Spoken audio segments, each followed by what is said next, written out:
그런 땅에서 어떻게 문명이 자랍니까? 미국 하버드 강의실이 발칵 뒤집어졌습니다. 일본 학생이 웃으며 말했고 학생들이 따라 웃었습니다. 경야는 고작 3%, 산지는 70%, 자원은 제로. 그는 그걸 근거로 논문을 썼습니다. 그러나 단 3년, 그 땅에서 나온 배가 세계 조선 1위, 그 땅에서 만든 무기가 세계 방산 9위, 그 땅에서 찍은 반도체가 시장 70%를 점령했습니다. 그리고 이제 북극 항로의 관문 도시 부산이 세계 지도에 선명히 찍혔습니다. 이젠 누구도 그 옛 이론을 인용하지 않습니다. 작은 땅, 제한된 자원, 그러나 끝없는 진화. 지정학이 틀린 겁니까? 아니면 한국이 역사를 다시 쓴 겁니까? 지금부터 그 놀라운 현장 속으로 들어가 보시죠. 미국에서 날아온 충격적인 이야기. 바로 시작합니다. 그리고 지금 어디에서 시청하고 계신지 댓글로 남겨주세요. 여러분의 이야기도 듣고 싶습니다. 그 전에 잠깐 1초 만에 누를 수 있는 좋아요 버튼을 꾹 눌러주시면 영상 제작에 큰 힘이 됩니다. 그럼 바로 사연 시작하겠습니다. 늦은 밤, 어느덧 시계는 자정을 향하고 있었고 연구실 불은 제 방만 켜져 있었습니다. 논문 마감이 이틀 앞이었거든요. 잠깐 쉬려고 인터넷 사이트 레딧을 켰습니다. 그리고 그 문제의 지도를 보게 되었어요. 그것은 바로 통일 한국 미래 지도였는데 러시아 크기의 파란 영토가 한반도를 덮고 있었습니다. 평야도 없는 산악국가가 어떻게 이럴 수가 있나? 라는 생각 때문에 헛웃음이 나왔어요. 그런데 말입니다. 그 지도의 조회수가 800만이었고 댓글은 3만 개나 달려 있었습니다. 안녕하세요. 제 이름은 행크스 하프먼이라고 합니다. 하버드 대학교에서 국제정세학과 문명사를 가르치고 있으며 25년간 지정학과 동아시아 경제 안보를 연구해 왔습니다. 레딧 사이트를 보고 나서 다음 날 아침 모스크바 국립대 드미트리 볼코프 교수에게 이게 진짜냐고 이메일을 보냈습니다. 그는 모스크바 국립대 지정학연구소 소장이며 30년간 북극 항로를 연구한 러시아 최고 전문가였습니다. 몇 년 전 국제학회에서 만나서 대화를 나누고 연락처를 주고받았죠. 그 지도를 처음 봤을 때 솔직히 황당했어요. 한반도가 통일되어 있었고 중국은 10개국으로 쪼개져 있었으며 러시아 영토 전체가 파란색으로 칠해져 있었는데 한국령이라고 적혀 있었습니다. 이게 대체 무슨 망상인가 싶었어요. 산으로 뒤덮인 작은 반도 국가가 어떻게 초강대국이 될 수 있다는 말입니까? 그런데 댓글창을 읽으면 읽을수록 불안해지기 시작했습니다. 사람들이 단순히 상상으로 떠드는 게 아니라 구체적인 데이터를 제시하고 있었거든요. 첫 번째 댓글은 북극 항로에 관한 내용이었습니다. 부산에서 로테르담까지 기존 항로는 30일이 걸리는데 북극 항로를 이용하면 18일밖에 안 걸린다는 분석이었어요. 40%나 단축되는 거였습니다. 그리고 한국이 그 북극 항로와 태평양 항로의 정확히 중간 지점에 위치해 있다는 설명이 이어졌어요. 유라시아 철도가 시베리아를 횡단해서 블라디보스토크까지 이어지는데 거기서 200km만 내려오면 북한 국경이고 그 아래가 부산항이라는 내용이었어요. 통일만 되면 모스크바에서 출발한 화물이 단 한 번의 환적 없이 태평양으로 나갈 수 있다는 분석이었습니다. 히토류 자원 이야기가 나왔는데 북한 전역에 세계 1, 2위를 다툴 정도로 엄청난 양이 매장되어 있고 개발 가치만 10조 달러 이상이라는 추정치가 적혀 있었습니다. 다음 댓글을 보니 러시아와 한국의 관계에 대한 내용이었어요. 러시아는 전 세계에서 한국을 가장 신뢰하는 파트너로 보고 있으며 지난 10년간 무역량이 300% 증가했다는 통계를 제시하고 있었습니다. 반면 일본과는 쿠릴 열도 분쟁으로 70년째 앙숙관계라는 비교 분석도 함께 있었어요.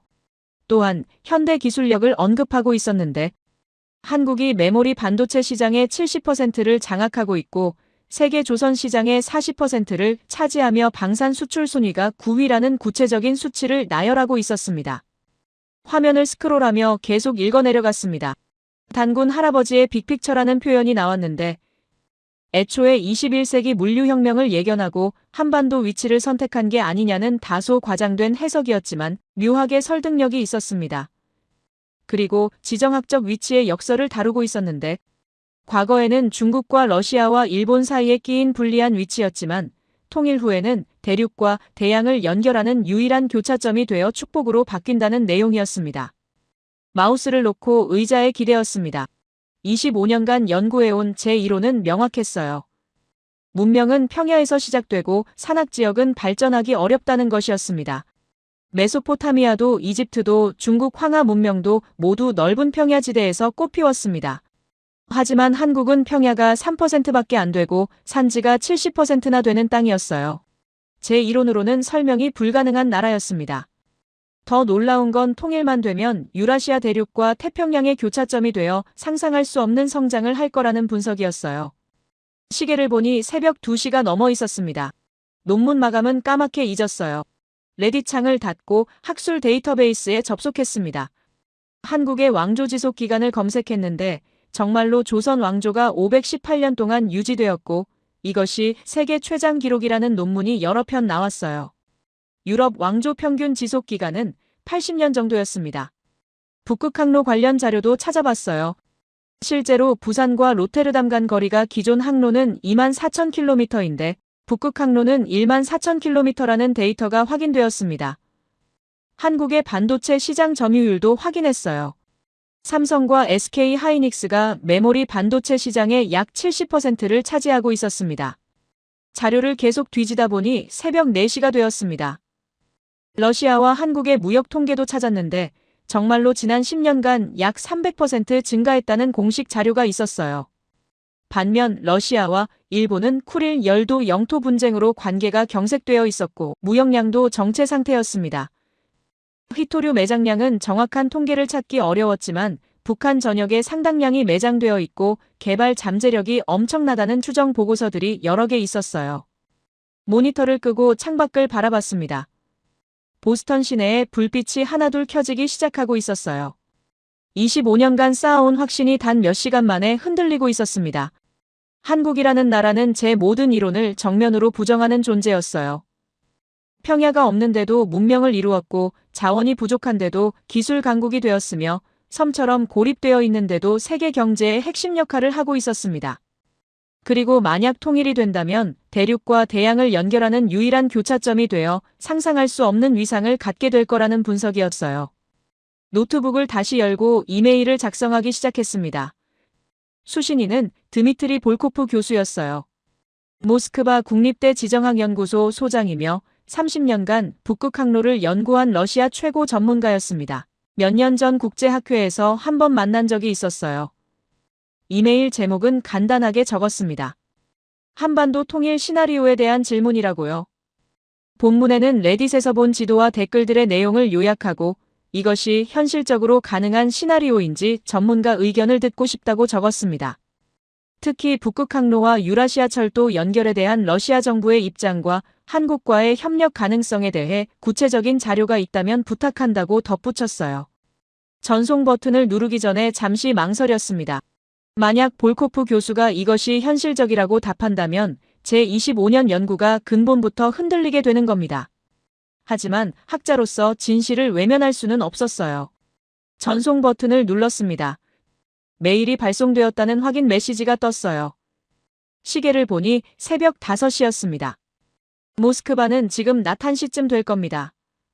빠르면 오늘 안으로 답장이 올 수도 있었어요. 노트북을 닫고 연구실 불을 껐습니다. 복도를 걸어 나오며 생각했어요. 만약 이게 진짜라면 세상은 곧 새로운 중심을 목격하게 될 거라고요. 3일이 지났습니다. 그 사이 논문은 제출했지만 머릿속은 온통 그 지도 생각뿐이었어요. 강의를 하면서도 학생들 얼굴이 제대로 보이지 않았고 동료 교수들과 점심을 먹으면서도 대화가 귀에 들어오지 않았습니다. 밤마다 레딧 지도를 다시 열어보고 댓글을 읽고 또 읽었어요. 그러던 어느 날 아침이었습니다. 자택 서재에서 커피를 마시며 이메일을 확인하고 있었는데 모스크바에서 메일이 도착했다는 알림이 떴어요. 발신인은 드미트리 볼코프 교수였습니다. 제목만 봐도 심장이 빨리 뛰기 시작했어요. 북극 항로와 한반도 대시 21세기 지정학의 재편이라고 적혀 있었습니다. 첨부 파일 용량을 보니 65MB였어요. 클릭하자 120페이지짜리 PDF가 열렸습니다. 표지에는 모스크바 국립대 로고와 함께 대외비 자료라는 빨간 도장이 찍혀 있었어요. 손이 떨렸습니다. 본문을 열기 전에 먼저 볼코프 교수가 쓴 이메일 내용부터 읽었어요. 하프먼 교수님, 귀하의 질문에 답하겠습니다. 레딧에 올라온 그 지도는 과장이 아닙니다. 계산입니다. 첨부한 자료는 제가 지난 30년간 북극 항로를 연구하며 모은 데이터와 러시아 정부의 공식 입장을 정리한 것입니다. 필요하시다면 추가 자료도 얼마든지 제공하겠습니다. 이 문제는 단순한 학술적 관심사가 아니라 향후 50년 세계 질서를 좌우할 핵심 변수이기 때문입니다. 라는 내용이었어요. 과장이 아니라 계산이라는 한 문장이 머릿속을 계속 맴돌았습니다. 필요하면 추가 자료까지 준다는 말에 2번 놀랐어요. 보통 학자들은 자기 연구 자료를 함부로 공유하지 않는데 볼코프 교수는 오히려 적극적으로 제공하겠다고 나선 겁니다. 이건 자신감의 표현이었어요. 자기 주장에 확신이 있다는 뜻이었습니다. PDF 첫 장을 넘겼어요. 목차가 나타났는데 구성이 치밀했습니다. 북극 항로의 역사와 현황, 한반도의 지정학적 위치, 러시아와 한국의 전략적 파트너십, 많은 챕터가 있었습니다. 북극 항로는 원래 1년 내내 얼음으로 막혀 있어서 상업적 이용이 불가능했지만 지구온난화로 최근 15년 사이 빠르게 얼음이 녹으며 항로가 열리고 있다는 내용이었어요. 2010년에는 1년 중 4개월만 운항 가능했는데 2020년에는 7개월로 늘어났고 2025년 현재는 8개월 이상 운항이 가능하다는 통계가 나와 있었습니다. 2030년쯤 되면 거의 1년 내내 운항할 수 있을 거라는 예측도 함께 있었어요. 다음은 한반도의 지정학적 위치를 다룬 부분이었습니다. 여기서 볼코프 교수는 흥미로운 관점을 제시했어요. 한반도는 역사적으로 저주받은 땅으로 여겨졌다는 내용으로 시작했습니다. 중국과 러시아와 일본이라는 3대 강국 사이에 끼어 있어서 늘 침략과 간섭의 대상이었고 평야는 3%밖에 안 되는데 산지는 70%나 되어 농사짓기도 어려웠으며 자원도 별로 없어서 가난할 수밖에 없는 땅이라고 세계가 판단했다는 거예요. 하지만 21세기 들어 모든 게 역전되고 있다는 분석이 이어졌습니다. 북극 항로가 열리면서 한반도는 대륙과 대양을 연결하는 유일한 교차점이 되었고 유라시아 철도와 북극 해상 항로가 만나는 지점이 바로 부산항이라는 설명이었어요. 지도가 한 장 나왔는데 시베리아 횡단철도가 블라디보스토크까지 이어지고 거기서 200km만 내려오면 북한 국경이며 그 아래가 부산이라는 걸 한눈에 보여주고 있었습니다. 통일만 되면 모스크바에서 출발한 화물이 기차로 부산까지 와서 배로 태평양 전역으로 퍼져나갈 수 있다는 계산이었어요. 러시아와 한국의 전략적 파트너십을 다룬 부분이었는데 공식 무역 통계가 나와 있었어요. 2015년 양국 교역액은 25억 달러였는데 2025년에는 75억 달러로 300% 증가했다는 수치였습니다. 더 중요한 건 교역 품목이었어요. 러시아는 한국에 천연가스와 석유를 공급하고 한국은 러시아에 반도체와 자동차와 선박을 수출하는 완벽한 상호보완 구조라는 분석이었습니다. 그리고 통일 시나리오와 경제적 파급 효과를 다룬 부분이었는데 여기서 숫자들이 본격적으로 등장했습니다. 북한 지역에 매장된 히토류 자원 가치만 최소 6조 달러에서 최대 15조 달러로 추정된다는 내용이었어요. 북한의 미개발 토지를 산업단지와 물류기지로 개발하면 추가로 5조 달러 이상의 경제 효과가 발생한다는 계산도 있었습니다. 유라시아 철도가 부산까지 연결되면 운송비가 기존 해상 운송 대비 30% 절감되고 운송시간은 50% 단축되어 연간 물류비 절감 효과만 2천억 달러에 달한다는 분석이었어요. 가장 충격적인 부분은 시너지 효과를 계산한 표였습니다. 북극항로 단독 효과는 플러스 40%, 유라시아 철도 단독 효과는 플러스 30%, 히토류 개발 단독 효과는 플러스 50%인데 이 세 가지가 결합하면 단순 합산이 아니라 기하급수적으로 증폭되어 플러스 300% 이상의 효과가 난다는 계산이었습니다. 1 더하기 1 더하기 1이 3이 아니라 300이 된다는 설명이 바로 이거였어요. 다음 장을 넘겼을 때에는 일본과의 비교 분석이 나왔는데 이 부분이 제 오랜 이론의 가장 큰 균열을 일으켰습니다. 일본도 한국과 비슷하게 북극항로와 태평양의 교차점에 위치해 있지 않냐는 질문에 대한 답이었어요. 볼코프 교수는 명확하게 구분했습니다. 지리적으로는 비슷해 보이지만 지정학적으로는 완전히 다르다는 분석이었어요. 러시아와 일본은 쿠릴 열도를 두고 70년째 영토 분쟁 중이며 양국 관계는 사실상 적대 관계에 가깝다는 설명이었습니다. 구체적인 사례가 나열되어 있었어요. 러시아는 북극 항로 운항 허가를 내줄 때 일본 선박에는 까다로운 조건을 부과하지만 한국 선박에는 우대 조건을 제공한다는 내용. 러시아가 개발 중인 극동 지역 항만 사업에서도 일본 기업은 배제하고 한국 기업을 우선 협력 대상으로 지정했다는 사실. 러시아 정부 고위 관료들이 공식 석상에서 한국을 최우선 파트너라고 여러 번 언급했다는 기록까지 첨부되어 있었습니다. 결론은 명확했어요. 일본이 아니라 한국이 북극 항로의 진짜 수혜자가 될 거라는 분석이었습니다. 마지막에는 볼코프 교수의 개인적 의견이 적혀 있었어요. 서구학자들은 아직도 한국을 과소평가하고 있지만 러시아는 다르다는 내용으로 시작했습니다.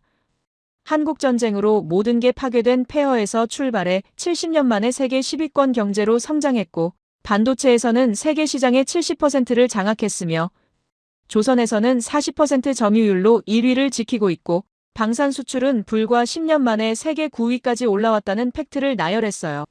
이런 성장 속도와 기술력을 가진 나라가 만약 통일까지 이루면 어떻게 되겠냐는 질문을 던지고 있었습니다. 볼코프 교수는 이렇게 적어놨어요.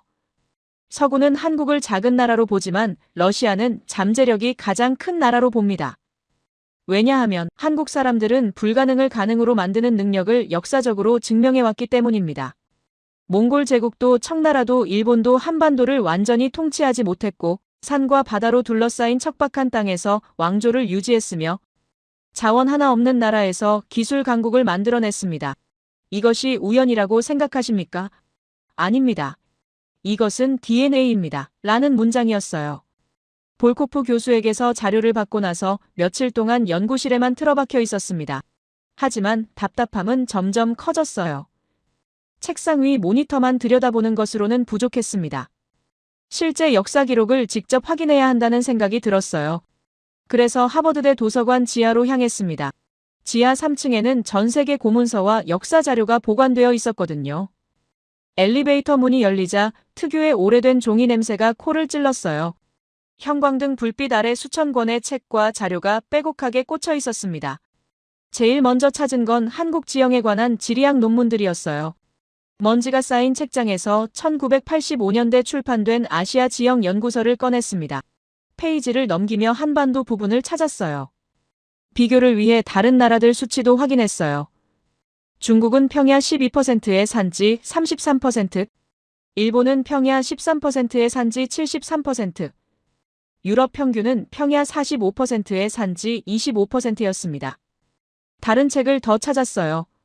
한반도 지질 구조를 다룬 지질학 서적이었습니다.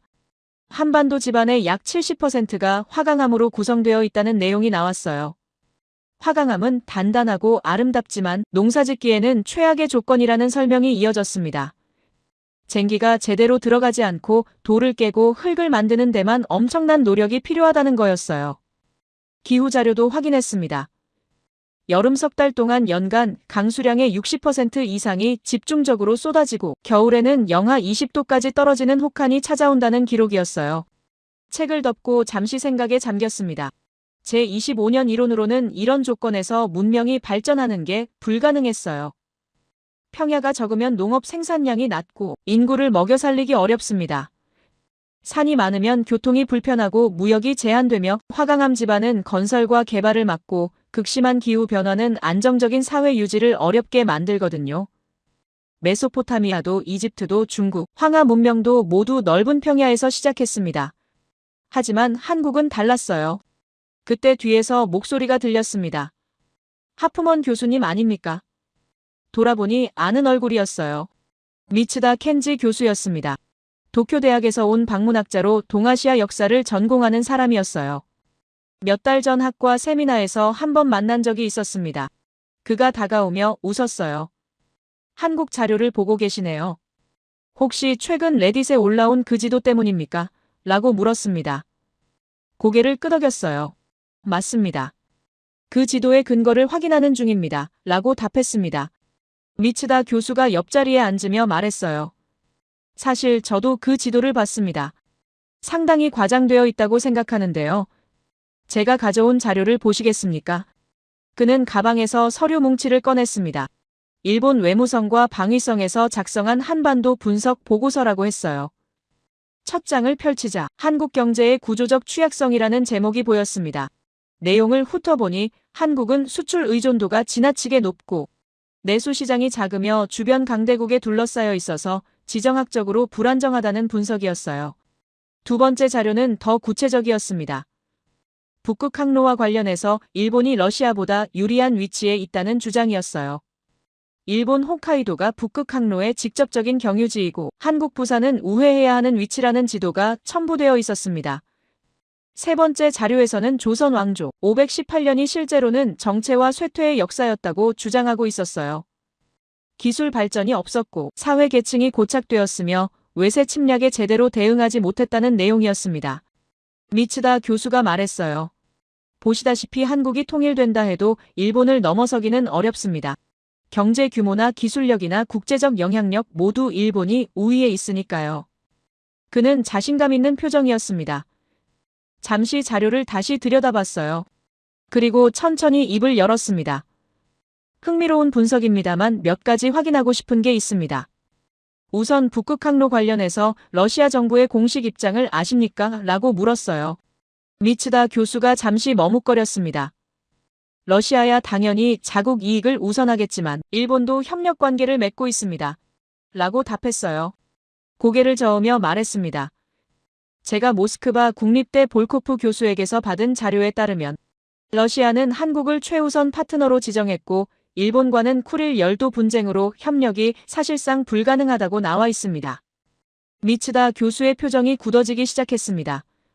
하지만 경제 규모는 여전히 일본이 크지 않습니까? 라고 반박했어요. 맞습니다. 현재로서는 일본이 크지만 성장 속도를 보면 다릅니다. 한국은 1953년 1인당 GDP 67달러에서 2025년 35,000달러로 70년 만에 500배 성장했습니다. 이런 성장 속도는 인류 역사상 유례가 없습니다. 라고 답했어요. 그의 손이 미세하게 떨리는 게 보였습니다. 조선 왕조 이야기로 넘어갔어요. 교수님 자료에서는 조선이 정체된 왕조라고 했는데 다른 관점도 있습니다. 518년 동안 단일 왕조가 유지되었다는 것 자체가 사회 안정성을 증명하는 거니까요. 유럽 왕조들은 평균 80년도 못 버텼습니다. 라고 말했어요. 미츠다 교수가 재반박하려 했지만 말이 막혔습니다. 잠시 침묵이 흘렀어요. 외세 침략 이야기도 짚고 넘어가야 했습니다. 자리에서 일어나 서가로 가서 동아시아 전쟁사 책을 한 권 꺼냈어요. 페이지를 넘기며 몽골의 한반도 침략 기록을 찾았습니다. 1231년부터 1259년까지 약 30년간 6차례 침공이 있었고 결국 형식적 항복을 받아냈지만 완전한 통치에는 실패했다는 기록이 명확했어요. 청나라의 병자호란도 마찬가지였습니다. 1636년 12만 대군이 침공했지만 산악 지형과 겨울 추위로 고전했고 결국 직접 통치를 포기하고 조공 관계로 만족했다는 내용이었어요. 일본의 경우는 더 명확했습니다. 1910년부터 1945년까지 35년간 점령했지만 산악 지역은 통치 불가 지역으로 분류했고 독립군의 저항을 완전히 제압하지 못했다는 일본 측 기록까지 있었어요. 이 자료를 미츠다 교수에게 보여줬습니다. 당대 최강국들이 한반도를 정복했지만 완전히 통치하지 못한 이유는 산악 지형 때문이었습니다. 산이 약점이 아니라 무기였던 겁니다. 라고 설명했어요. 미츠다 교수의 얼굴이 점점 붉어지고 있었습니다. 그는 멋쩍은 웃음을 지으며 말했어요. 하지만 그건 과거 이야기고 현대에는 의미가 없지 않습니까? 고개를 저으며 답했습니다. 과거가 현재를 만듭니다. 산을 넘으며 단련된 끈기가 지금 기술 개발로 이어지고 있고 돌을 깨던 정밀함이 반도체 나노 공정이 되었으며 공동체 생존 시스템이 빠른 경제 성장을 가능하게 만들었습니다. 이건 우연이 아니라 DNA입니다. 라고 말했어요. 그가 다리를 떨기 시작했습니다. 부들부들 떨리는 게 눈에 보였어요. 그래도 어떻게든 반박하려고 애쓰는 듯 했지만 말이 나오지 않았습니다.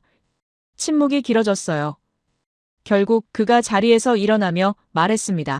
흥미로운 관점입니다. 하지만 아직 확정된 건 아니지 않습니까? 그의 목소리는 떨리고 있었어요. 맞습니다. 아직 확정된 건 아닙니다.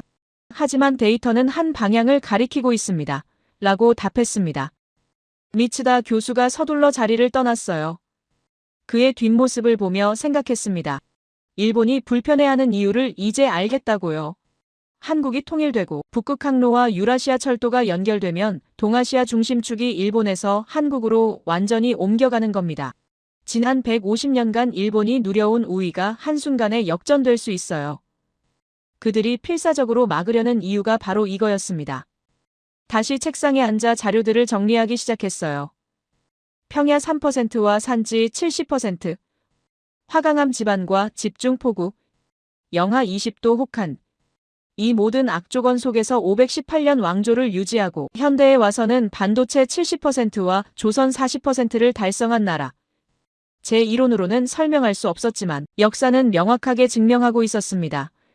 산이 약점이 아니라 무기였고 고립이 약점이 아니라 독립성이었으며 척박함이 약점이 아니라 단련의 장이었다는 사실을요. 노트에 한 줄을 적었습니다. 환경이 운명을 결정하는 게 아니라 환경을 다루는 방식이 운명을 결정한다. 이것이 한국이 제게 가르쳐주고 있는 교훈이었어요. 25년간 믿어온 이론의 균열이 아니라 구멍이 뚫리고 있었습니다. 하지만 학자로서 진실을 외면할 수는 없었어요. 책들을 정리하고 도서관을 나섰습니다. 엘리베이터를 타고 올라오며 생각했어요. 다음 단계는 한국이 어떻게 이 악조건을 극복했는지 구체적 시스템을 파악하는 거라고요.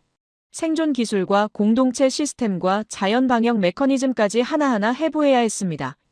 연구실로 돌아가는 길에 확신이 들었어요.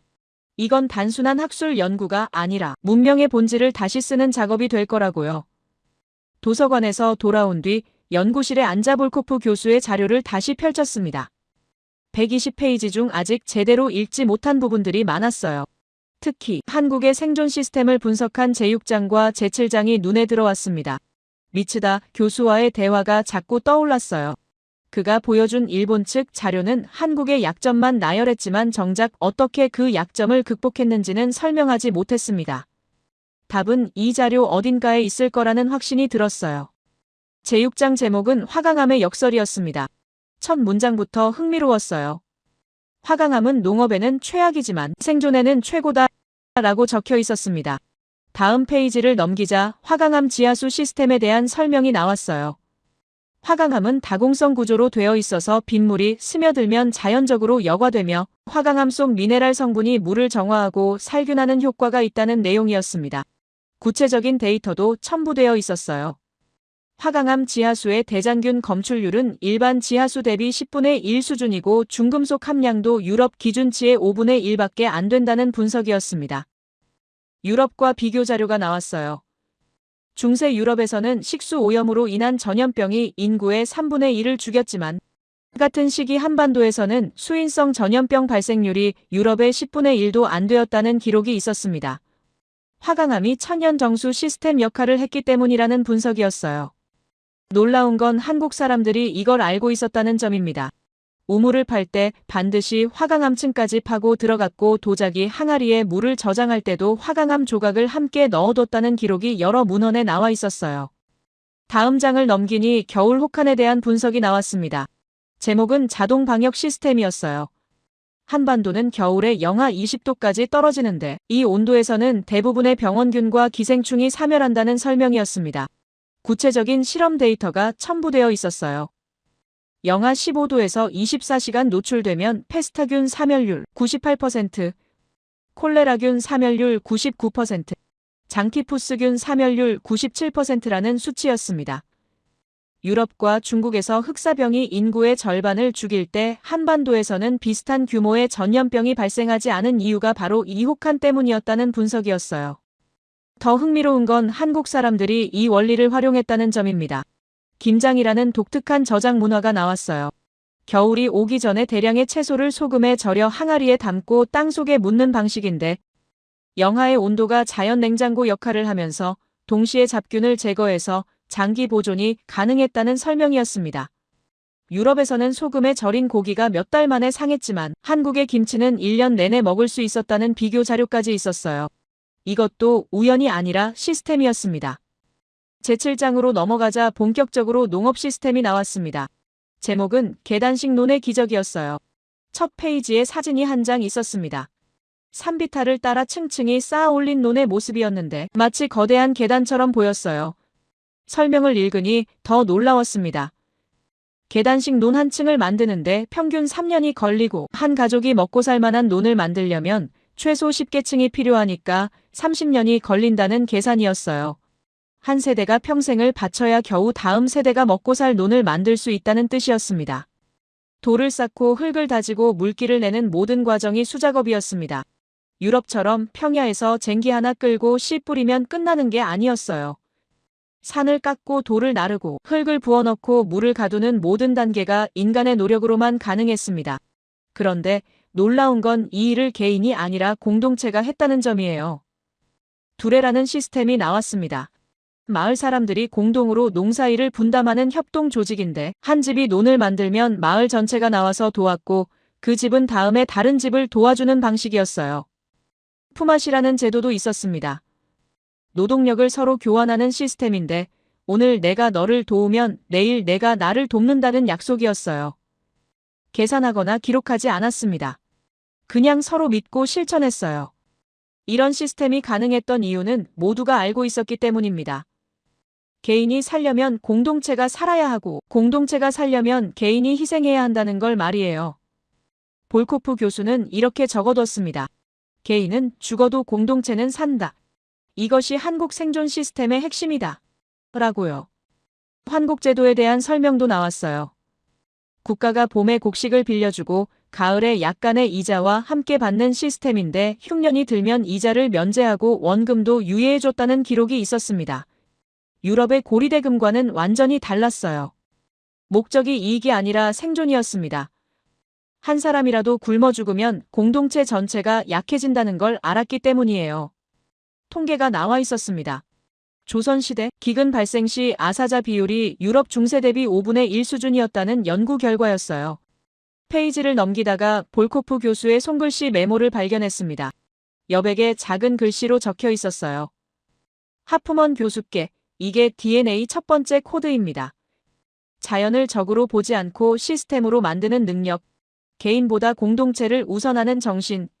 이것이 518년 왕조의 비밀이며 현대 한국 성공의 뿌리입니다. 라는 내용이었어요. 손이 떨렸습니다. 이 문장이 모든 걸 설명하고 있었어요. 자리에서 일어나 창밖을 바라봤습니다. 보스턴 거리에 눈이 내리고 있었어요. 영하 5도 정도였을 겁니다. 하지만 한반도의 영하 20도와는 비교가 안 되었어요. 그 혹한 속에서 사람들이 어떻게 살아남았을까 생각하니 경외감이 들었습니다. 단순히 버틴 게 아니라 시스템을 만들었어요. 화강암 지하수로 깨끗한 물을 확보하고 혹한으로 병균을 제거하며 계단식 논으로 식량을 생산하고 공동체 협력으로 위기를 극복했습니다. 다시 책상에 앉아 노트를 펼쳤어요. 미츠다 교수가 말한 한국의 약점들을 다시 적어봤습니다. 평야 3%, 화강암 지반, 집중 폭우, 영하 20도 혹한 주변 강대국의 위협 하나하나가 치명적인 약점이었어요. 하지만 한국은 이 모든 약점을 강점으로 바꿨습니다. 평야가 없으니까 산을 논으로 만들었고 화강암이니까 깨끗한 물을 얻었으며 혹한이니까 병균이 사라졌고 위협이 크니까 공동체가 강해졌어요. 약점이 아니라 조건이었고 조건을 시스템으로 만들었습니다. 문득 현대 한국이 떠올랐어요. 왜 한국 사람들이 기술에 그렇게 집착하는지 이제 이해가 됐습니다. 나라가 망하면 안 된다는 절박함, 기술이 무너지면 안 된다는 위기감, 꾸준히 성장해야 한다는 강박, 이게 단순한 경쟁심이 아니었어요. 생존 본능이었습니다. 조상들이 계단식 논을 30년 걸려 만들듯이 현대 한국은 반도체 공장을 밤낮 없이 돌리고 있었고 조상들이 두레로 공동체를 지켰듯이 현대 한국은 대기업과 중소기업이 협력하며 산업 생태계를 만들고 있었으며 조상들이 환국으로 서로 도왔듯이 현대 한국은 경제위기 때마다 금 모으기 운동 같은 걸 하고 있었어요. 이건 학습이 아니라 유전이었습니다. DNA에 새겨진 생존 코드였어요. 볼코프 교수의 메모가 다시 눈에 들어왔습니다. DNA 첫 번째 코드, 자연을 적이 아닌 시스템으로 만드는 능력 노트에 적기 시작했어요. 한국이 지정한 리스크 속에서도 의연하게 대처하고 위기를 기회로 만드는 이유는 조상들의 정신이 살아있기 때문이다. 물론 모든 나라가 생존을 원하고 성장을 추구한다. 하지만 한국은 다르다. 생존이 선택이 아니라 본능이고 성장이 목표가 아니라 의무다. 518년 동안 단 한 번도 포기하지 않았던 그 정신이 지금도 작동하고 있다. 라고 적었습니다. 다른 자료를 더 찾아봤어요. 현대 한국의 위기 대응 사례들이었습니다. 1997년 외환위기 때 국민들이 자발적으로 금을 모아 나라 빚을 갚으려 했고 2008년 금융위기 때도 수출 기업들이 밤낮 없이 일해서 흑자를 만들어냈으며 최근 반도체 위기 때는 정부와 기업이 합쳐서 조 단위 투자를 단행했어요. 이게 단순한 애국심이 아니었습니다. 공동체 생존 본능이었어요. 개인이 살려면 나라가 살아야 하고 나라가 살려면 개인이 희생해야 한다는 걸 몸으로 알고 있었습니다. 유럽이나 미국과 비교했을 때 가장 큰 차이점이 바로 이거였어요. 서구는 개인의 자유와 권리를 최우선으로 생각하지만 한국은 공동체의 생존을 먼저 생각합니다. 이게 좋고 나쁨의 문제가 아니라 환경의 차이였어요. 넓은 평야에서 개인 농장을 운영할 수 있었던 서구와 달리 한국은 산비탈 계단식론을 마을 전체가 함께 만들어야 했습니다. 개인주의가 가능한 환경과 공동체주의가 필수인 환경이 달랐던 거예요. 그리고 지금 이 차이가 미래를 결정하고 있었습니다. 북극 항로와 유라시아 철도를 연결하려면 엄청난 인프라 투자가 필요한데 이건 개인이나 기업 단독으로는 불가능해요.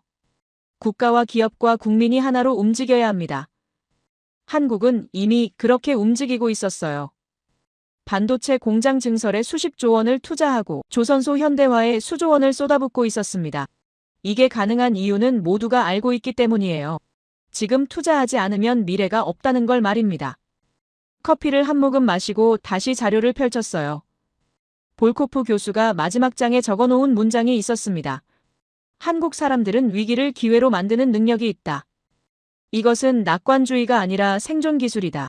계단식론을 30년 걸려 만든 조상들처럼 현대 한국도 10년, 20년 앞을 보고 투자한다. 이것이 DNA다. 라는 내용이었어요. 정확한 분석이었습니다. 노트를 덮고 생각에 잠겼습니다. 미츠다 교수는 한국의 약점만 봤지만 정작 그 약점이 어떻게 강점이 되었는지는 보지 못했어요. 일본도 비슷한 환경이지만 결과는 달랐습니다. 일본은 섬나라로 고립되어 독자 문화를 발전시켰지만 한국은 대륙과 연결되어 끊임없이 외세와 싸워야 했어요. 일본은 평야가 13%로 한국보다 많았지만 한국은 평야 3%에서 더 강한 공동체를 만들었습니다. 차이는 환경이 아니라 대응 방식이었어요. 창밖을 다시 바라봤습니다. 눈이 그쳤고 거리에 사람들이 다시 나오고 있었어요. 평범한 일상이었습니다. 하지만 한국에서는 이 평범한 일상조차 조상들의 피와 땀으로 만들어진 거였어요. 계단식론이 쌓여서 왕조가 되었고 그 왕조가 쌓여서 현대 한국이 되었습니다. 그리고 그 정신이 지금도 반도체 공장과 조선소와 연구소에서 밤을 새우는 사람들 속에 살아있었어요. 일주일 뒤 강의실에 섰습니다. 중간 발표 시간이었어요. 학생 30명이 앉아 있었고 뒤쪽에는 동료 교수 몇 명도 함께 있었습니다. 이번 학기 주제는 지정학과 경제 발전이었는데 한국을 사례로 설명하기로 했어요.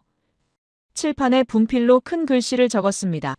DNA는 거짓말하지 않는다. 학생들이 고개를 갸우뚱했어요. 지정학 수업에 웬 생물학 용어냐는 표정이었습니다. 첫 슬라이드를 띄웠어요. 1953년 한국 사진이 나타났습니다. 폭격으로 무너진 건물들과 잿더미만 남은 거리였어요. 학생 하나가 중얼거렸습니다. 이게 서울입니까? 고개를 끄덕이며 답했어요. 맞습니다. 전쟁이 끝난 직후 모습입니다. 1인당 GDP 67달러였고 문맹률이 78%였으며 산업시설의 90%가 파괴되었습니다. 학생들이 숨을 죽였어요. 다음 슬라이드로 넘겼습니다. 2025년 서울 야경이 나타났어요. 반짝이는 빌딩들과 한강을 가로지르는 다리들이 보였습니다. 72년 만에 1인당 GDP 3만 5천 달러가 되었고 세계 경제 순위 10위에 올랐으며 메모리 반도체 시장 점유율 70%를 달성했습니다. 라고 설명했어요. 학생 하나가 손을 들었습니다. 교수님, 그건 미국의 지원 덕분 아닙니까? 좋은 질문이라고 답하며 다음 슬라이드를 띄웠어요. 같은 시기 미국이 지원한 다른 나라들 목록이 나타났습니다. 필리핀, 베트남, 파키스탄, 이집트. 하지만 이들 중 한국처럼 성공한 나라는 없었습니다. 지원이 아니라 무언가 다른 이유가 있다는 뜻이었어요. 화면을 바꿨습니다. 화강암 확대 사진이었어요. 정밀하게 결정화된 구조가 보였습니다. 화강암을 농사용 땅으로 만들려면 돌을 하나하나 깨야 합니다. 계단식 논 한 층 만드는데 평균 3년이 걸렸어요. 학생들 얼굴에 놀라움이 번졌습니다. 하지만 이 과정에서 한국 사람들은 돌을 다루는 정밀함을 익혔습니다. 밀리미터 단위로 돌을 자르고 싸는 기술이 체화되었어요. 라고 설명했습니다. 화면이 바뀌며 반도체 웨이퍼 사진이 나타났어요. 나노미터 단위 회로가 빼곡하게 새겨진 실리콘 판이었습니다. 화강암을 깬 정밀함이 반도체 나노 공정이 되었습니다. 삼성과 SK 하이닉스가 세계 메모리 반도체 시장의 70%를 장악한 이유가 바로 이겁니다. 1000년 동안 돌을 깎으며 단련된 손기술이 현대 기술로 발현된 거예요. 라고 말했습니다. 학생 하나가 손을 들었어요. 그건 너무 비약 아닙니까? 미소 지으며 답했습니다. 그렇게 생각할 수 있습니다. 하지만 더 보시죠. 다음 슬라이드는 한반도 해안선 지도였어요. 굴곡이 심한 복잡한 모양이었습니다. 해안선 총 길이가 12,000km인데 이 중 절반 이상이 리아스식 해안으로 작은 만과 섬들이 무수히 많습니다. 조선시대에는 이 복잡한 해안선 때문에 항해가 어려웠어요. 하지만 동시에 천년 항구가 수백 개 생겼고 사람들은 복잡한 물길을 읽는 법을 배웠습니다. 라고 설명했어요. 화면이 바뀌며 현대 조선소 사진이 나타났습니다. 거대한 선박이 건조되고 있는 모습이었어요. 한국은 세계 조선 시장의 40%를 차지하고 있으며 특히 LNG 운반선은 거의 독점 수준입니다. LNG 운반선은 영하 163도의 액화 천연가스를 운반하는 초정밀 기술이 필요한데 한국이 이 분야를 장악한 이유는 복잡한 해안선을 다루며 익힌 조선 기술 때문입니다. 작은 만과 섬 사이를 오가며 배를 만들고 운항한 천년 경험이 현대 조선으로 이어진 겁니다. 라고 말했어요. 학생들이 집중하기 시작했습니다. 한 학생이 노트에 열심히 필기하고 있었고 다른 학생은 눈을 크게 뜨고 화면을 응시하고 있었어요. 뒤쪽에 앉은 동료 교수가 고개를 끄덕이는 게 보였습니다. 다음 슬라이드로 넘어갔어요. 한국 방산 수출은 현재 세계 9위이며 특히 K9 자주포는 경사 60도에서도 사격이 가능한 유일한 무기입니다. 유럽 평야에서 설계된 자주포들은 경사 30도만 넘어가면 작동이 불가능해요. 하지만 한국은 산악 전투 경험이 있기 때문에 처음부터 험한 지형을 전제로 무기를 설계합니다. 이것도 DNA입니다. 라고 말했어요. 학생들 사이에서 웅성거림이 일었습니다. 잠시 멈추고 학생들을 바라봤어요. 모두 집중하고 있었습니다. 천천히 말을 이었습니다. 여러분, 이게 우연일까요? 화강암을 깬 정밀함이 반도체가 되고 복잡한 해안선이 조선이 되며 산악 전투가 방산이 되는 게 우연일까요? 아닙니다. 이건 DNA입니다. 과거가 현재를 만들고 환경이 능력을 단련시키며 위기가 기술로 전환되는 겁니다. 라고 설명했어요. 다음 슬라이드는 그래프였습니다. 한국의 경제 성장률 추이가 선으로 표시되어 있었어요. 특이한 점은 위기 때마다 오히려 성장률이 더 높아진다는 거였습니다. 1997년 외환위기 직후 성장률 플러스 10%, 2008년 금융위기 직후 플러스 6%, 2020년 팬데믹 직후 플러스 4%, 다른 나라들이 마이너스 성장할 때 한국만 플러스를 기록했어요. 학생 하나가 손을 들었습니다. 어떻게 가능합니까? 위기가 오면 더욱 강해지고 힘이 배가 되는 민족이기 때문입니다. 라고 답했어요. 외환위기 때 국민들이 자발적으로 금을 모아 나라 빚을 갚으려 했고 기업들은 밤낮 없이 수출 물량을 만들어냈습니다. 팬데믹 때도 마찬가지였어요. 전 세계가 멈췄을 때 한국 반도체 공장은 단 하루도 멈추지 않았습니다. 이게 개인의 노력이 아니라 공동체 생존 본능입니다. 계단식 논을 마을 전체가 함께 만들듯이 현대 한국도 위기 때 하나로 뭉칩니다. 라고 설명했어요. 슬라이드를 한 장 더 넘겼습니다. 한국이 해외에서 진행한 프로젝트 목록이 나타났어요. 사우디 스마트시티 건설 1,500억 달러, 폴란드 원전 수출 200억 달러, 호주 수소 플랜트 100억, 달러. 학생들이 숫자를 보며 놀라워했습니다. 여기서 중요한 건 단순히 돈을 벌었다는 게 아닙니다. 한국은 다른 나라를 진심으로 돕습니다. 라고 말했어요. 사우디 프로젝트를 예로 들었습니다. 한국 기업들은 단순히 건물만 짓는 게 아니라 현지 인력을 교육하고 기술을 이전하며 지속 가능한 시스템을 만들어줍니다. 우리라는 마음가짐으로 일합니다. 사우디가 성공해야 한국도 성공한다는 걸 알기 때문이에요. 이것도 공동체 DNA입니다. 두레와 푸마시 정신이 국제 프로젝트에서도 작동하는 겁니다. 라고 설명했어요. 뒤쪽에 앉은 교수가 고개를 끄덕이며 무언가 메모하고 있었습니다. 다음 슬라이드는 숫자들로 가득했어요. 반도체 시장 점유율 70%, 조선 시장 점유율 40%, 방산 수출 순위 9위, 2차 전지 시장 점유율 45%, 디스플레이 시장 점유율 60%, 학생들이 숫자를 보며 감탄하는 소리가 들렸어요. 이 모든 분야가 공통점이 있습니다. 전부 정밀 기술이 필요한 분야입니다. 밀리미터, 아니 나노미터 단위의 정확성이 필요한 산업들이에요.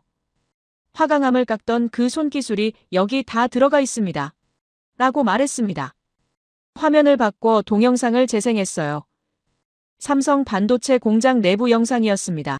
흰색 방진복을 입은 사람들이 거대한 기계들 사이를 움직이고 있었어요. 클린룸 청정도는 1세제곱미터당 먼지 100개 이하이며 습도 오차는 0.1% 이하입니다. 이 정도 정밀함을 유지하는 나라가 전 세계에 몇 개 안 됩니다. 한국, 미국, 대만 정도예요.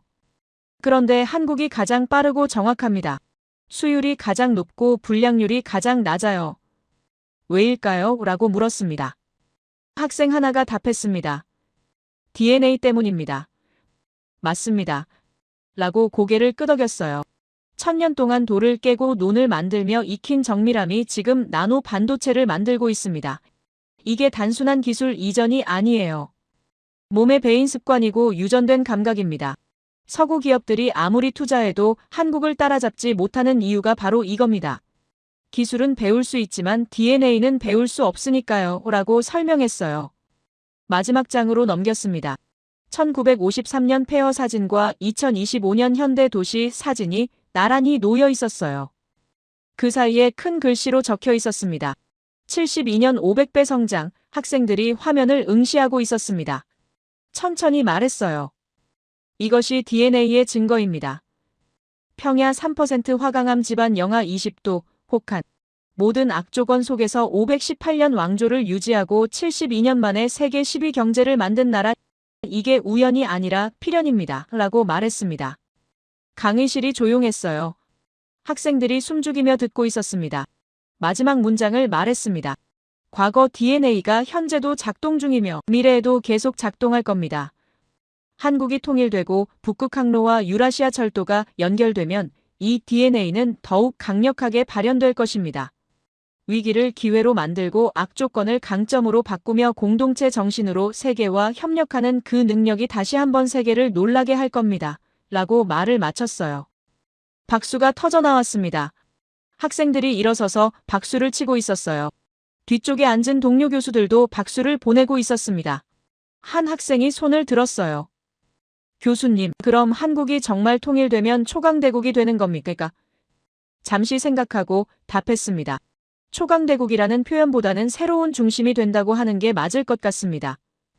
군사력이나 영토로 압도하는 게 아니라 기술과 협력으로 세계를 연결하는 중심 말입니다. 그게 한국 방식입니다. 라고 설명했어요. 다른 학생이 물었습니다. 교수님 수업 들으면서 제가 25년 동안 배운 지정학 이론이 흔들리는 것 같습니다. 웃으며 답했어요. 저도 마찬가지입니다. 제 25년 이론도 지금 무너지고 있으니까요. 하지만 그게 학문입니다. 진실 앞에서는 언제든 이론을 수정할 준비가 되어 있어야 합니다. 라고 말했어요. 학생들이 고개를 끄덕이고 있었습니다. 강의를 마치고 교단을 내려왔습니다. 학생 몇 명이 다가와 질문을 했어요. 자료는 어디서 구했냐, 볼코프 교수는 어떤 분이냐, 한국에 직접 가본 적 있냐 등등 하나하나 답해주며 생각했습니다. 이 학생들이 앞으로 세계 각국에서 정책을 만들고 기업을 운영할 사람들이에요. 이들이 한국을 제대로 이해하면 미래가 달라질 수 있습니다. 마지막 학생이 떠나고 강의실에 혼자 남았어요. 창밖을 바라보며 확신했습니다. 다음 단계는 볼코프 교수를 직접 만나 통일 시나리오를 구체적으로 논의하는 거라고요. 강의를 마치고 연구실로 돌아왔습니다. 학생들의 뜨거운 반응이 아직도 생생했습니다. 하지만 마음 한편에는 불안함도 있었어요. 강의에서 말한 내용들이 정말 현실이 될까? 통일이 정말 가능할까? 북극 항로와 유라시아철도 연결이 실제로 이루어질까? 이론만으로는 부족했습니다. 볼코프 교수와 직접 통화해서 확인해야 했어요. 노트북을 열고 이메일을 작성했습니다. 교수님, 오늘 저녁 화상 통화 가능하십니까? 통일 시나리오에 대해 구체적으로 논의하고 싶습니다. 라고 적고 전송했어요. 10분도 안 되어 답장이 왔습니다. 지금 바로 가능합니다. 줌 링크를 보내주십시오. 라는 내용이었어요. 서둘러 줌 미팅을 만들고 링크를 보냈습니다. 3분 뒤 볼코프 교수가 접속했어요. 화면에 그의 얼굴이 나타났습니다. 모스크바 연구실로 보이는 배경이었고 뒤쪽에 책장이 가득했어요. 하프먼 교수님, 오랜만입니다. 제 자료가 도움이 되었습니까? 라고 물었습니다. 엄청난 도움이 되었습니다. 오늘 학생들에게 강의도 했습니다. 하지만 더 구체적인 질문이 생겼어요. 통일이 정말 현실적으로 가능한 시나리오입니까? 라고 물었어요. 볼코프 교수가 잠시 생각하더니 답했습니다. 가능성이 아니라 필연입니다. 다만 시기의 문제일 뿐이에요. 그는 화면을 공유하며 지도 하나를 띄웠습니다. 시베리아 횡단철도가 빨간 선으로 표시되어 있었고 블라디보스토크에서 끝나고 있었어요. 현재 이 철도는 여기서 멈춥니다. 하지만 북한을 거쳐 부산까지 연결되는 계획이 이미 러시아 정부 내부에서 15년 전부터 논의되고 있습니다. 라고 설명했어요. 지도가 확대되며 북한 지역이 보였습니다. 블라디보스토크에서 낮은 선봉까지 200km, 거기서 평양까지 500km, 평양에서 서울까지 200km, 서울에서 부산까지 300km, 총 1200km입니다. 기술적으로 어려운 구간이 없어요. 평지와 완만한 구릉지대라서 공사기간도 5년이면 충분합니다. 라고 볼코프 교수가 말했습니다. 비용은 얼마나 듭니까? 라고 물었어요. 약 200억 달러로 추정됩니다. 한국과 러시아가 반반 부담하면 각각 100억 달러인데 이건 한국 입장에서는 1년 반도체 수출액의 10분의 1도 안 되는 금액입니다. 충분히 감당 가능하죠. 라고 답했습니다. 그럼 경제적 효과는 어느 정도입니까? 다시 물었어요. 볼코프 교수가 미소를 지었습니다. 그게 핵심입니다. 라고 말하며 다른 자료를 띄웠어요. 화면에 표가 나타났습니다. 유라시아 철도 연결 단독 효과라는 제목이었어요. 모스크바에서 부산까지 화물 운송 시간이 해상 운송 대비 50% 단축되고 운송비는 30% 절감되며 연간 물류비 절감 효과만 약 1,500억 달러입니다. 여기에 부산항이 유라시아 대륙 화물의 태평양 관문이 되면서 항만 수입이 연간 500억 달러 증가하고 주변 물류산업과 제조업 유치로 추가 1,000억 달러 경제 효과가 발생합니다. 총 단독 효과는 약 플러스 30%입니다. 라고 설명했어요. 고개를 끄덕이며 메모했습니다. 그럼 북극 항로는 어떻습니까? 볼코프 교수가 다음 슬라이드로 넘어갔어요. 북극 항로 단독 효과라는 제목이었습니다.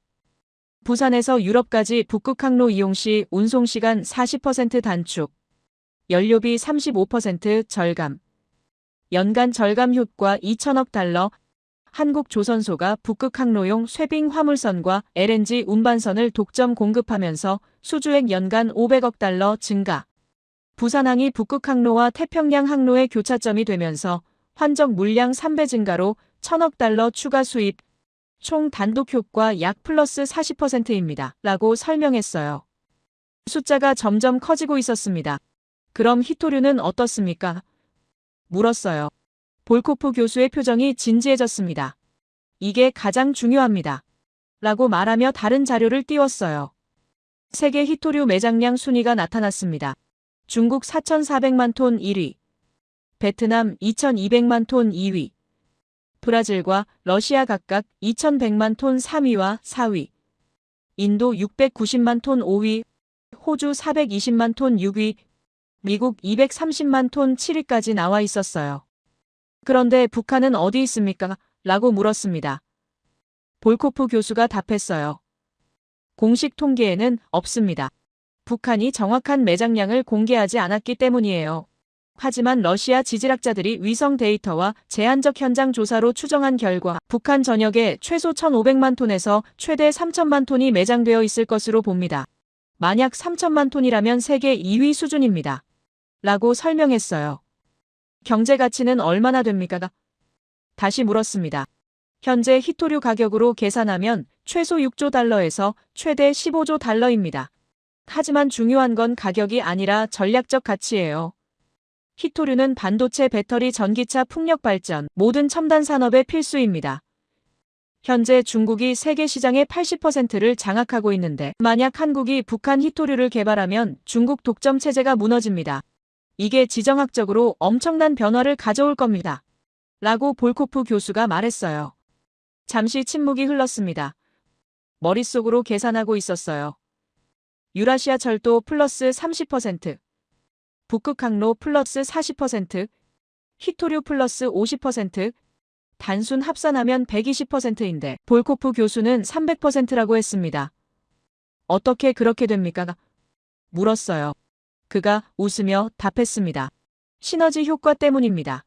하프먼 교수님 1 더하기 1 더하기 1이 3이 아니라 300이 될 수 있다는 걸 보여드리겠습니다. 라고 말했어요. 화면을 끄고 잠시 기다렸습니다. 볼코프 교수가 무언가 계산하는 소리가 들렸어요. 5분쯤 지나자 다시 화면 공유가 시작되었습니다. 복잡한 수식과 그래프가 가득한 엑셀 파일이었어요. 보십시오. 유라시아 철도가 연결되면 부산항 물동량이 30% 증가합니다. 여기에 북극 항로가 열리면 추가로 40%가 아니라 60% 증가해요. 왜냐하면 두 항로가 부산에서 만나면서 환적 수요가 기하급수적으로 늘어나기 때문입니다. 라고 설명했어요. 그리고 히토류 개발이 시작되면 관련 제조업이 한국으로 몰려옵니다. 반도체, 배터리, 전기차 공장들이 원료 공급지 근처에 지어지면서 북한 지역이 거대한 산업단지가 되는 거예요. 여기서 생산된 제품들이 유라시아 철도와 북극 항로로 전 세계로 퍼져나갑니다. 이렇게 세 가지가 결합하면 단순 합산이 아니라 곱셈이 되는 겁니다. 30 곱하기 40 곱하기 50은 6만이지만 비율로 환산하면 약 300% 효과가 납니다. 라고 볼코프 교수가 설명했어요. 숨이 멎는 것 같았습니다. 화면을 멍하니 바라보고 있었어요. 볼코프 교수가 계속 말했습니다. 하프먼 교수님, 1953년 한국이 1인당 GDP 67달러에서 시작해 72년 만에 3만 5천 달러가 되었습니다. 500배 성장이에요. 제 계산으로는 통일 후 같은 DNA가 작동하면 20년 안에 1인당 GDP 10만 달러를 넘어설 확률이 99.7%입니다. 라고 말했어요. 어떻게 그렇게 확신합니까? 물었습니다. 그가 답했어요. DNA는 거짓말하지 않기 때문입니다. 한국 사람들은 위기가 오면 더 강해지고 악조건을 기회로 만들며 공동체가 하나로 뭉칩니다. 이게 1000년 넘게 증명된 패턴이에요.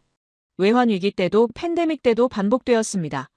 통일이라는 엄청난 기회 앞에서 이 DNA가 폭발하지 않을 이유가 없어요. 라고 설명했어요. 자리에서 일어나 창밖을 바라봤습니다. 보스턴 거리에 불빛이 하나둘 켜지고 있었어요. 볼코프 교수의 목소리가 계속 들렸습니다. 하프먼 교수님, 레딧에 올라온 그 지도를 기억하십니까? 러시아 크기의 파란 영토 말입니다. 고개를 끄덕였어요. 기억합니다. 처음에는 망상이라고 생각했습니다. 라고 답했습니다. 볼코프 교수가 말했습니다. 저도 처음엔 과장이라고 봤습니다. 하지만 계산해보니 틀리지 않았어요. 다만 해석이 잘못되었을 뿐입니다. 저건 영토가 아니라 영향력입니다. 한국이 러시아 땅을 먹는 게 아니라 러시아와 함께 유라시아 전체를 움직이는 파트너가 되는 겁니다. 북극 항로를 관리하고 대륙 철도를 운영하며 첨단 기술을 공급하는 핵심 국가가 되는 거예요. 그 영향력을 지도로 표현하면 저렇게 큰 영역이 됩니다. 라고 설명했어요. 다시 자리에 앉았습니다. 화면 속 볼코프 교수를 바라보며 물었어요. 그럼 일본은 어떻게 됩니까? 그가 잠시 침묵하더니 답했습니다. 일본은 선택해야 합니다. 쿠릴 열도를 포기하고 러시아와 협력할 것인가? 아니면 자존심을 지키며 고립될 것인가? 러시아 입장에서는 이미 선택이 끝났어요. 한국이 파트너입니다. 일본이 아무리 기술이 좋아도 우리와 영토 분쟁이 있는 한 진정한 협력은 불가능합니다. 라고 말했어요. 그럼 미국과 중국은 가만히 있겠습니까? 다시 물었습니다. 볼코프 교수가 고개를 저었어요. 가만히 있지 않을 겁니다. 하지만 막을 수도 없어요. 통일은 한반도 내부 문제이고 북극 항로는 자연현상이며 유라시아 철도는 러시아 주권 사안입니다. 미국도 중국도 직접 개입할 명분이 없어요. 다만 경제적 압박을 가할 순 있지만 한국은 이미 그런 압박을 수없이 이겨냈습니다. 라고 답했어요. 가슴이 뛰기 시작했습니다. 볼코프 교수의 말이 맞았어요. 기획 부동산이 아니라 21세기 설계도였습니다. 단군은 4,000년 전에 이미 미래를 보고 있었던 겁니다. 평야 3%는 약점이 아니라 조건이었고 산지 70%는 장애물이 아니라 훈련장이었으며 주변 강대국은 위협이 아니라 자극제였어요. 모든 게 의도된 설계였습니다. 볼코프 교수가 마지막 문장을 말했습니다. 하프먼 교수님 1953년 기적이 불가능이었습니다. 하지만 한국은 해냈어요. 반도체 70%도 불가능이었지만 달성했습니다. 조선 40%도 방산 9위도 모두 불가능이었지만 현실이 되었어요. 그리고 지금 통일과 북극 항로와 유라시아 철도 연결이 불가능해 보입니다. 하지만 제 계산으로는 이것도 가능합니다. 아니, 필연입니다. 불가능이 또다시 가능이 되는 순간을 우리는 곧 목격하게 될 겁니다. 라고 말을 마쳤어요. 통화를 끝내고 화면을 껐습니다. 시계를 보니 밤 11시였어요. 5시간 동안 통화한 겁니다. 하지만 피곤하지 않았어요. 오히려 에너지가 충만했습니다. 볼코프 교수와의 통화 이후 3개월이 흘렀습니다. 그동안 제 논문은 하버드 학술지에 게재되었고 동료 교수들 사이에서 뜨거운 논쟁을 일으켰어요.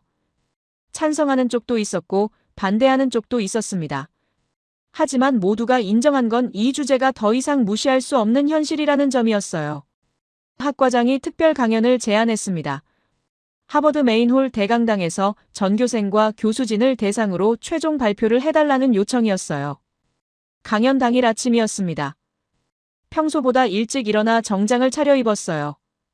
거울을 보니 긴장한 제 얼굴이 보였습니다. 25년 학자 생활 중 가장 중요한 순간이었어요. 제 이론을 완전히 뒤집는 선언을 하게 될 테니까요. 연구실에 들러 마지막으로 자료를 점검했습니다. 볼코프 교수의 120페이지 보고서, 도서관에서 찾은 역사 기록들, 학생들 강의 때 사용한 슬라이드들, 모든 게 준비되어 있었어요. 오후 2시에 대강당으로 향했습니다. 복도를 걸어가는데 학생들이 같은 방향으로 몰려가고 있었어요. 대강당 문을 열자 500석 좌석이 이미 만석이었습니다. 뒤쪽 벽에도 서 있는 사람들이 가득했어요. 동료 교수들도 앞줄에 앉아 있었고 미츠다 교수도 보였습니다. 무대로 올라가 마이크 앞에 섰어요. 조명이 켜지고 대강당이 조용해졌습니다. 첫 슬라이드를 띄웠어요. 화면에 큰 글씨가 나타났습니다. 나는 25년간 틀렸습니다.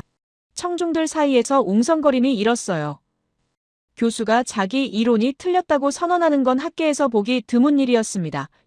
천천히 말을 시작했어요. 저는 25년 동안 문명은 평야에서 시작된다고 가르쳤습니다.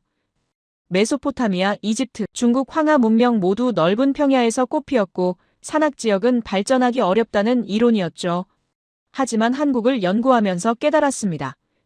제가 틀렸다는 걸 말입니다. 슬라이드가 바뀌며 한반도 위성사진이 나타났습니다. 산으로 뒤덮인 지형이 선명하게 보였어요. 여러분, 이 땅에서 518년 왕조가 유지되었고 72년 만에 폐허에서 세계 10위 경제로 성장했습니다. 제 이론으로는 불가능한 일이에요. 그렇다면 뭐가 문명을 만드는 걸까요? 평야가 아닙니다. 사람입니다. 라고 말했어요. 청중들이 집중하기 시작했습니다. 다음 슬라이드는 화강암 확대 사진이었어요. 1000년 동안 이 돌을 깨며 익힌 정밀함이 오늘날 나노 반도체를 만들고 있습니다. 악조건이 아니라 훈련장이었던 겁니다. 라고 설명했습니다. 화면이 바뀌며 복잡한 해안선 지도가 나타났어요. 이 굴곡진 바다를 다루며 배운 조선 기술이 지금 LNG 운반선 시장을 장악하고 있습니다. 장애물이 아니라 학교였던 겁니다. 라고 덧붙였어요.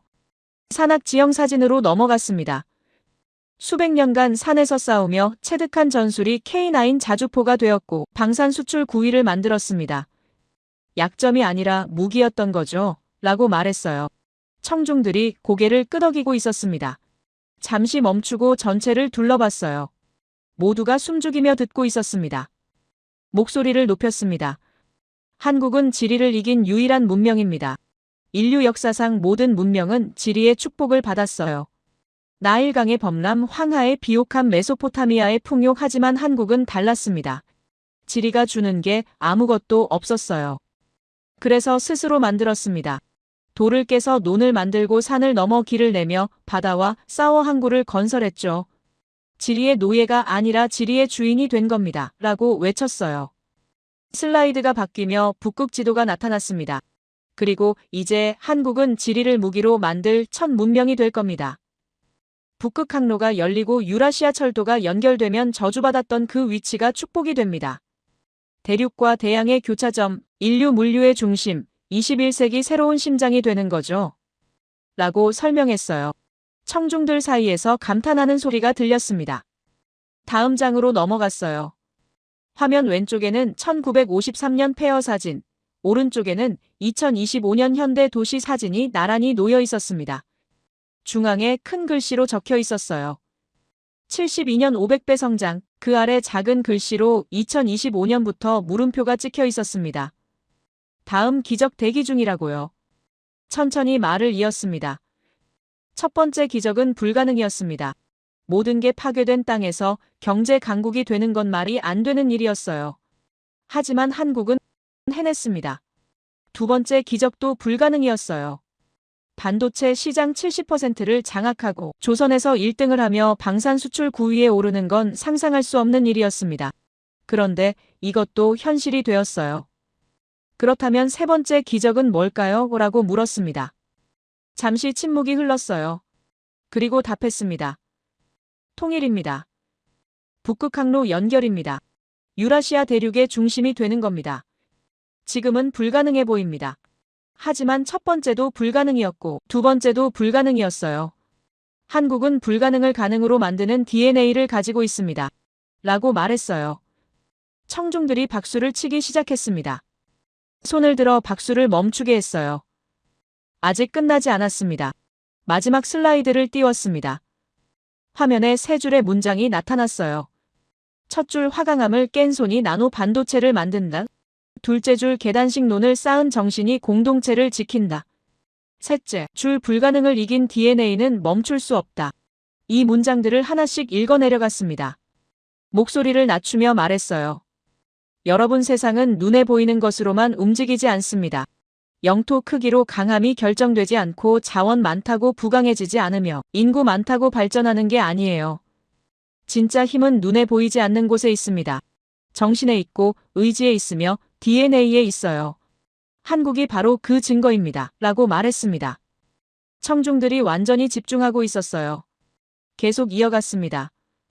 평야도 없고 자원도 없으며 강대국에 둘러싸여 있지만 한국은 버텼습니다. 아니, 버틴 게 아니라 성장했어요. 왜일까요? 눈에 보이지 않는 힘 때문입니다.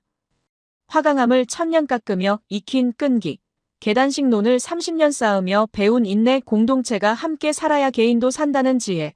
이 모든 게 DNA에 새겨져 있어요. 물질보다 강한 정신, 땅보다 강한 사람. 이게 한국의 비밀입니다. 라고 설명했어요. 슬라이드를 껐습니다. 조명만 켜진 무대에서 마지막 말을 시작했어요. 지금 전 세계가 한국을 주목하고 있습니다.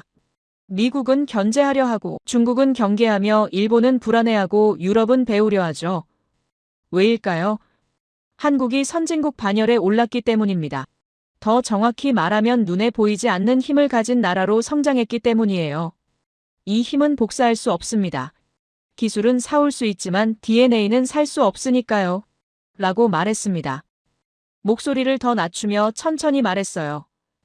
강대국들이 한국을 견제하는 이유는 두려워서가 아닙니다. 부러워서입니다. 땅도 작고 자원도 없는데 어떻게 이렇게 빨리 성장하느냐? 평야도 없는데 어떻게 세계 최고 기술을 가지느냐? 불가능한 일을 어떻게 가능으로 만드느냐? 그 비밀을 알고 싶어 하지만 알 수가 없어요. 천년 역사가 만든 DNA니까요. 이게 선망입니다. 견제 뒤에 숨은 진짜 감정은 선망이에요. 라고 설명했습니다. 무대를 내려오며 확신했습니다. 이 강연이 끝이 아니라 시작이라는 거요. 세계는 곧 한국의 기적을 목격하게 될 겁니다. 그리고 그 순간 모두가 깨달을 거예요. DNA는 정말로 거짓말하지 않는다는 걸 말입니다. 제 이야기를 끝까지 들어주셔서 감사합니다. 모두 안녕히 계세요. 오늘의 사연 어떻게 들으셨나요?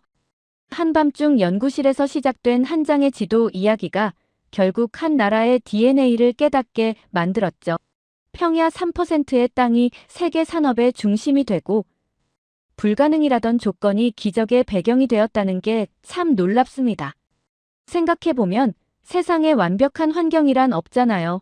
누군가는 그 부족함을 이유로 멈추고 또 누군가는 그 부족함 때문에 더 단단해지는 것 같습니다. 결국 중요한 건 우리가 가진 조건이 아니라 그걸 어떻게 바라보느냐 아닐까요? 그리고 이 이야기가 말해주는 건 위대한 변화는 거창한 계획보다 작은 깨달음에서 시작된다는 것 같아요. 한 사람이 세상을 보는 시선이 바뀌면 그 세상이 바뀌는 것도 시간 문제니까요. 여러분은 어떻게 생각하시나요? 진짜 불가능을 바꾸는 건 지리일까요? 아니면 사람의 마음일까요? 여러분의 생각을 아래 댓글에 남겨주세요. 그리고 감동적인 사연을 주변 사람들과 공유하고 함께 이야기 나눠보세요. 마지막으로 1초밖에 걸리지 않는 구독과 좋아요, 알림 설정은 영상 제작에 큰 힘이 됩니다. 지금까지 감동을 담아 여러분께 진심을 전하는 감동담기였습니다. 오늘 하루도 행복한 하루 보내세요.